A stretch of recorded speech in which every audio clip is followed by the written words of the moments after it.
What are the things that you fear that's been keeping you from living your dream? That's been keeping you from doing some things that you would like to do? Just think about those things. Every time your voice speaks and thinks about having something new, fear is there to squash it.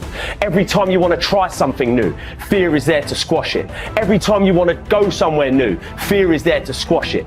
The big problem I see in the world today is that too many people are letting fear always win these inner conflicts. What if you don't do it?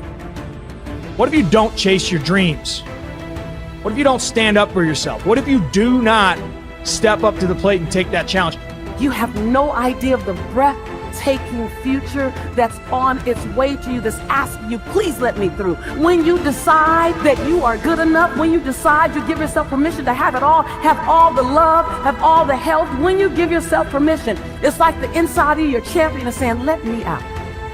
Fear forces evolution. Fear is good. Fear are instincts. Fear is the radar that tells you what you need to do, how to exist, and what's going to keep you alive. Fear can keep you in your comfort zone. It's safe there. You know what to expect, but nothing grows there. Life happens outside the comfort zone. So let's look at how we can begin to take some steps to restructure that fear, to begin to expand our visions of ourselves, to begin to increase our self-esteem. Webster said that self-esteem means confidence and satisfaction in oneself. Look at your life right now. Whatever you've done up to this point in time, your life is working.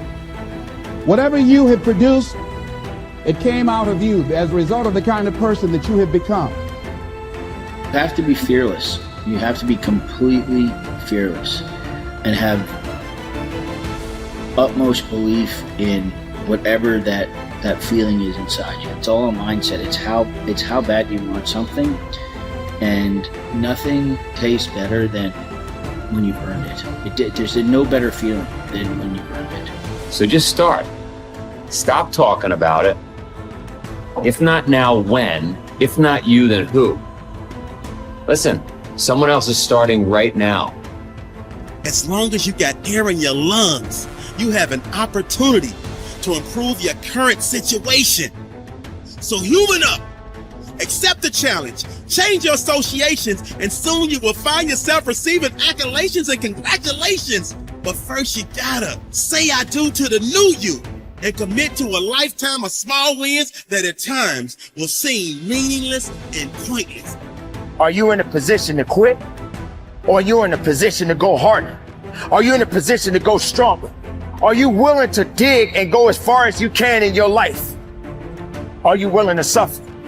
So instead of boxing yourself in and thinking only about all the different ways that something could be bad, could break, could fall to pieces, think about all the things that you could do if you take the action.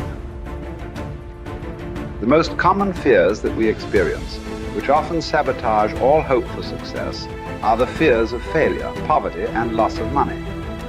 These fears cause people to avoid risk of any kind and to reject opportunity when it is presented to them. They are so afraid of failure that they are almost paralyzed when it comes to taking any chances at all. There are many other fears that interfere with our happiness. People fear the loss of love or the loss of their jobs and their financial security. People fear embarrassment or ridicule. People fear rejection and criticism of any kind. People fear the loss of respect or esteem of others. These and many other fears hold us back throughout life. The most common reaction in a fear situation is the attitude of, I can't. This is the fear of failure and loss that stops us from taking action. It is experienced physically, starting in the solar plexus.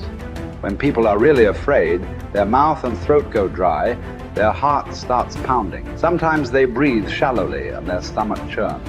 Often they feel like getting up and running to the bathroom. These are all physical manifestations of the inhibitive negative habit pattern, which we all experience from time to time.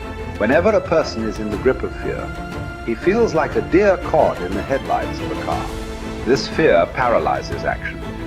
It often shuts down the brain and causes the individual to revert to the fight or flight reaction. Fear is a terrible emotion that undermines our happiness and can hold us back throughout our lives. Fear makes come true that which one is afraid of. Now, even if it only comes true in the imagination, we must experience the tortures of that which we fear. Tortures often as not worse than those if what we feared actually came to pass physically in our lives. It's why the old line, "A coward dies 1,000 deaths. A brave man dies but once," is really true. Fear makes come true that which one is afraid of. If fear of something is held long enough, it may well bring on that which we fear, but it really doesn't make much difference because experiencing the fear is the same thing. That is, as far as our mind and body are concerned, it's actually happening over and over again, doing its inevitable damage to our physical bodies. Ralph Waldo Emerson said that fear is ignorance. Whenever we're afraid of something, I don't mean the perfectly natural, normal fears that work to keep us alive, but the gnawing, unreasoning, illogical, and neurotic fear of something. It's only because we don't know the real truth about it. If we did, the fear would vanish. That would include a neurotic fear of death, the fear that we are not liked or loved, and so forth. I think the thing to remember here is that when we fear something, it takes its toll on our mind and body just as if that which we fear had in fact come to pass. And we can bring to pass that which we fear. If you want to change attitudes, start with a change in behavior. In other words, begin to act the part as well as you can of the person you would rather be, the person you most want to become. Gradually, the old fearful person will fade away. Dr. Frankl learned that by controlling his attitude, the concentration camp fell away. His mind was free to roam where he wanted it to roam, think about what he wanted it to think about. It was as free as the birds, freer really, for it could fly to the ends of the earth, to the ends of imagination in an instant. And so can yours, and so can mine. You need large amounts of self-discipline to deal courageously with all the fear-inducing events of your life. This is probably why Churchill said, "Courage is rightly considered the foremost of the virtues, for upon it all others depend." The fact is that everyone is afraid, and usually of many things. This is normal and natural. Often fear is necessary to preserve life, prevent injury, and guard against financial mistake. So if everyone is afraid, what is the difference between the brave person and the coward? The only difference is that the brave person disciplines himself to confront, deal with, and act in spite of the fear. In contrast, the coward allows himself to be dominated and controlled by the fear. Someone once said that with regard to warfare, although it applies to any situation, the difference between the hero and the coward is that the hero sticks in there 5 minutes longer. Fortunately, all fears are learned. No one is born with fears. Fears can therefore be unlearned by practicing self-discipline repeatedly with regard to fear until it goes away. Your ability to confront, deal with, and act in spite of your fears is the key to happiness and success. One of the best exercises you can practice is to identify a person or situation in your life of which you are afraid and resolve to deal with that fear situation immediately. Do not allow it to make you unhappy for another minute. Resolve to confront the situation or person and put the fear behind you.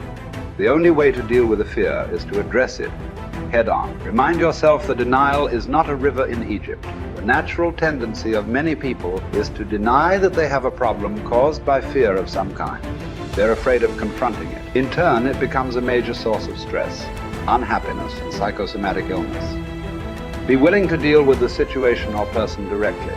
As Shakespeare said, take arms against a sea of troubles, and in so doing, end them. The companion of fear is worry. Like twin sisters, fear and worry go around together. Mark Twain once wrote, "I have worried about a lot of things in life, and most of them never happen." So if you want to do something, if you've thought about something you want to do, take it head on. Decide that you're going to start looking at it, start doing research on it, start tackling it, start becoming involved in whatever and wherever it might lead you to begin to explore the possibilities in that particular thing that you're seeking so that you can begin to learn all you can about it. Decide that you're going to face it, that whatever shortcomings you have, that you're going to strengthen yourself there. Whatever training that's required, that you're going to go get that training, that you're going to get started right now. George Washington Carver would say, do what you can, where you are with what you have, and never be satisfied. S.B. Fuller used to say, and you heard Joe Dudley talk about, always strive to be more than that which you are. Yeah, don't get satisfied with yourself. Always know that wherever you are, you can enjoy more, that you deserve more. But most people, you know what they do? Most people go through life quietly and safely, tiptoeing to an early grave. Find out what it is you want and go after it as if your life depends on it. Why? Because it does.